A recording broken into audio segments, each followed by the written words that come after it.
Hello friends, I'm Karim. ఈ వీడియోలో మీకు మేము వైరింగ్ ఏ విధంగా లాగుతాం అనేది ఈ వీడియోలో మీకు చూపిస్తాను. వీడియోని స్కిప్ చేయకుండా చూసినట్లయితే మీకు ఇన్ఫర్మేషన్ అనేది అర్థమవుతుంది. కాబట్టి ఈ వీడియోని స్కిప్ చేయకుండా చూడడానికి అయితే ట్రై చేయండి. ఇక లైట్ చేయకుండా వీడియోని అయితే స్టార్ట్ చేయండి. ఇక్కడ మీరు చూసుకున్నట్లయితే ఇది వచ్చేసి డబుల్ బెడ్రూమ్ హౌస్ అనమాట. ఇందులో మనం వైరింగ్ ఏ విధంగా చేస్తున్నాం అని చూసుకున్నట్లయితే ఫస్ట్ ఒక బెడ్రూమ్ అయితే అయిపోయింది. ఇది వచ్చి రెండో బెడ్రూమ్ అంట. సేమ్ ఆ బెడ్రూమ్ ఇదే ప్రాసెస్, ఈ బెడ్రూమ్ కూడా అదే ప్రాసెస్. ఇక్కడ జీవర్ కనిపిస్తుంది కదా, మనం ఫస్టే స్లాబ్లో పైపులు పెట్టామన్నమాట. ఇక్కడ నుంచి డైరెక్ట్ మెయిన్ బోర్డు దగ్గరికి పైప్ అయితే వెళ్ళిపోయింది. మెయిన్స్ గురించి పైపు, మొత్తం పాయింట్ల గురించి కాదు. అండ్ ఇక్కడ చూసుకున్నట్లయితే ఇక్కడ మనం ఏ సెట్లు ఉన్నాయి, ఎన్ని సెట్లు ఉన్నాయి లెక్క వేసుకుని దాన్ని బట్టి మనం వైర్లు అయితే వేసుకోవాలన్నమాట. ఫస్ట్ జీవర్కి ఈ విధంగా టేప్ వేసుకుని తర్వాత మనం ఈ వేసుకున్నటువంటి వైర్లు ఈ విధంగా టేప్ వేసుకోవాలి. ఫస్ట్ జీవర్కి వేసి తర్వాత వైర్కి వేయడం వల్ల మనం ఇక్కడ నుంచి అక్కడికి లాగినప్పుడు వైర్ అయితే ఊడకుండా ఉంటుంది అనమాట. పైన వేసుకున్న తర్వాత అది ఏమన్నా బెండ్లు ఉంటే లెవెల్ చేసుకొని కింద టేపింగ్ అయితే చేసుకోవాలన్నమాట. ఇది మనం పై అంచు వేసినట్టు అవసరం లేదు, సింపుల్గా ఈ విధంగా వేసేసుకోవచ్చు. ఈ విధంగా వేసుకోవడం వల్ల ఒకవేళ మనం వెనక్కి లాగినప్పుడు అది లింక్ ఉండదు చూసారా, మన కింద అయినట్లయితే అది బెండ్ అయిపోయి లోపల పైప్లో ఉండిపోద్ది అనమాట.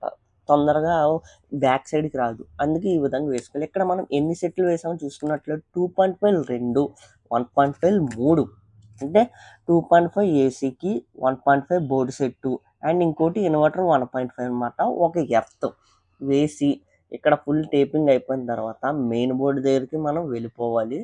వెళ్దాం పదండి. అండ్ ఇక్కడ చూసుకున్నట్లయితే ఆ జీవైర్ని చూసారా, ఆ జీవర్ని ఈ విధంగా మనం స్లోగా లాక్కోవాలి. ఒకేసారి స్పీడ్గా లాక్కూడదు, బెండ్ల దగ్గర తిరగాలి కదా, బెండ్ల దగ్గర తిరగాలి కాబట్టి స్లోగా ఈ విధంగా లాక్కున్నట్లయితే మనకి వైర్లు అయితే వచ్చేస్తాయి అనమాట.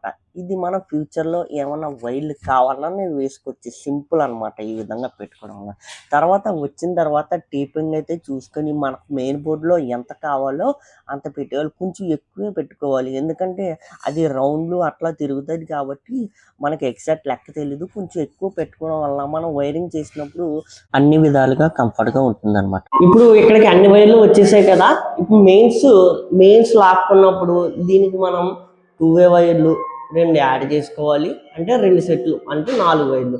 అండ్ అదేవిధంగా దీనికి ఫేస్ నోట్లో ఇన్వర్టర్ యాడ్ చేసుకుని, ఎర్త్ కూడా యాడ్ చేసుకోండి మీకు అవసరం ఉంటే అక్కడ యాడ్ చేసుకుని ఈ జంక్షన్ నుంచి ఈ జంక్షన్ లాక్కుంటాం కదా, లాక్కున్న తర్వాత ఈ బోర్డులోకి అయితే దింపేయాలన్నమాట. అండ్ దింపిన తర్వాత ఈ జంక్షన్ నుంచి ఇందులోకి ఈ విధంగా కొలత పెట్టుకోవాలి. కొలత పెట్టుకుని కట్ చేసుకోవాలి. ఇక్కడ నుంచి స్ప్రింగ్ కొట్టినట్లయితే ఇందులోకి వచ్చేస్తుంది. టేప్ వేసుకొని ఇక్కడికి లాగేసుకోవాలి.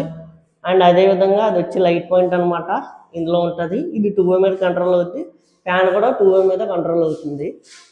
అండ్ అదేవిధంగా లైట్ పాయింట్ స్విచ్ మీద వర్క్ అవుతుంది, అది వచ్చి ఏసీ పాయింట్ అనమాట. మిగిలిన వైర్లన్నీ మీరు వైరింగ్ చేసినప్పుడు జాగ్రత్తగా చూసుకోవాలి, ఏ వైర్ మిస్ అవ్వకుండా చూసుకోవాలన్నమాట. ఇలాంటి ఎలక్ట్రికల్ వీడియోస్ కోసం నన్ను ఫాలో అవ్వడం మాత్రం మర్చిపోకండి. Thanks for watching. జై హింద్.